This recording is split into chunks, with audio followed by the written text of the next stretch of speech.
Ano yung pinaglalaban natin dito? Noon, pinaglaban namin si BBM. Actually, isa pa ako sa naging organizer ng BBM Grand Caravan noon. Pero parang nakakapagsisi na yung gusto namin makita na ipinangako niya noon, hindi namin nakita ngayon. Okay lang sa amin na si Pangulong Duterte, alam natin na palamura siya o ano, pero mas gusto namin yung tawag nito, mas gusto namin yung prangka, nagsasabi ng totoo kaysa sa taong tahimik kuno.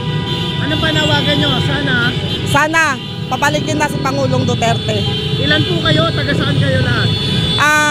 More than 1,000 po kami. Mga riders? Riders, plus pa po may mga kasama kami 4 wheels. Patikim lang po ito.